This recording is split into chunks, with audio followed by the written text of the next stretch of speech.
we dodged a bullet again, and that the government will not shut down at the end of this week, which was what that would have happened had there not been some agreement between Democrats and Republicans. So we have this fairly junior House Speaker Mike Johnson putting forth this unusual two-tier plan to keep the government open and getting bipartisan support from what are considered to be mainstream Republicans who did not want to see the government shut down, and a coalition of Democrats.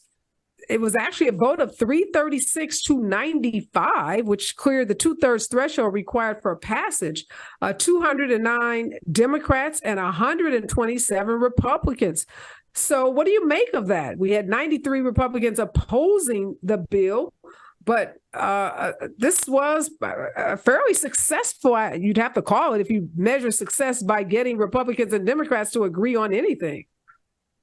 Well, I think you saw throughout the day that, Minority Leader Jeffries was basically suggesting that if there was a clean CR, which it was, the Democrats would support it. And that's essentially what you had.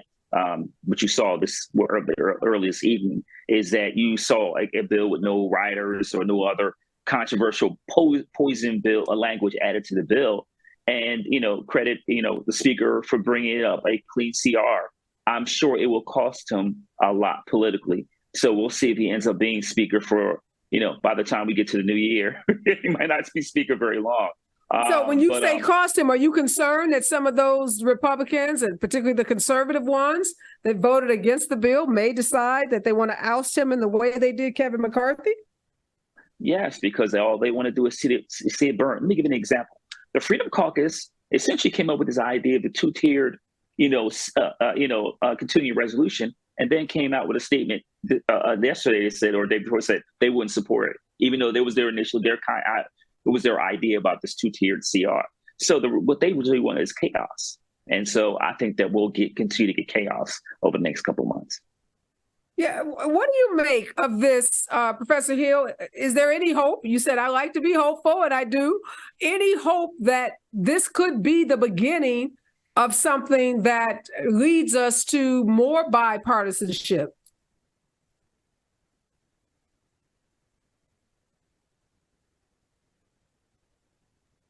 Areva, I just wonder, what is the driving force for the bipartisan? I can't even speak tonight. What is the driving force? Why is this happening? All I can remember when President Obama was president is at every turn blocking legislation once Republicans had control of one of the houses. And so why are the Democrats now joining with Republicans to do something? What are they, in other terms, getting in return for this bipartisanism that never occurred in the years previous to this? Certainly when even Obama was president, and there was control of one house but not the other, there was never bipartisanism. I can't even say it because it's not a norm in America. Coming together, Democrats and Republicans coming together. So why is it happening? I haven't heard the real driving force. Is this going to lead to a difference in something, or is this just a momentary make peace with no clear end in sight, which what I think it is? Well, it's clear that both Republicans and Democrats did not want to see a government shutdown. And my guess is, Professor Walker, as you said, the fact that these bills did not include, cutting the IRS or cutting the FBI or the CIA or any other federal agency, that the Democrats felt like it was something that they could stomach.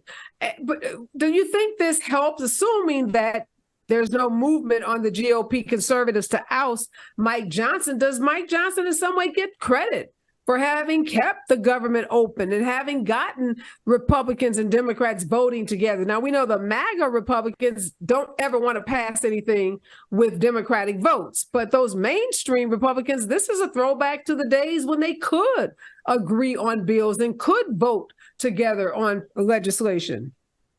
Well, I think there's one important caveat relating to this conversation over the CR is to remember just a few days ago his original CR had offsets as it relates to the IRS, right? Cutting funding from the IRS and prevented the IRS from collecting more taxes from citizens.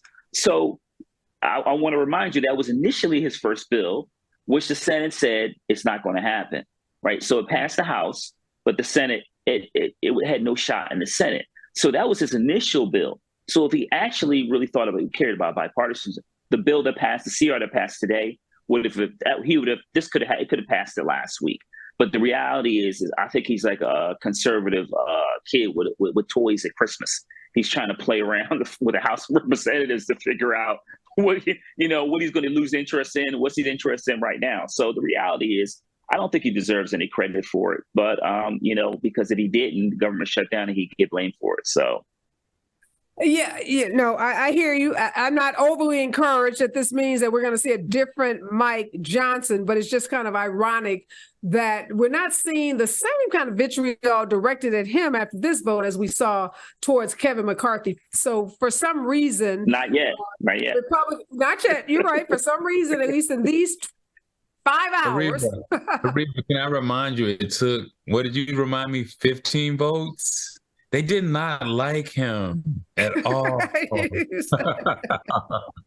That's fair. That's very clear. Kevin McCarthy wanted to be speaker so desperately. That was, on his bucket list. That's one of the things that he obviously aspired to achieve for many, many years. And you're right. They just weren't that into him and he didn't see it and he wouldn't let it go. You're right. And maybe it's because Mike Johnson, he's kind of an affable guy. He's dangerous. Those kinds of people are dangerous, but at least he presents himself in a more palatable way.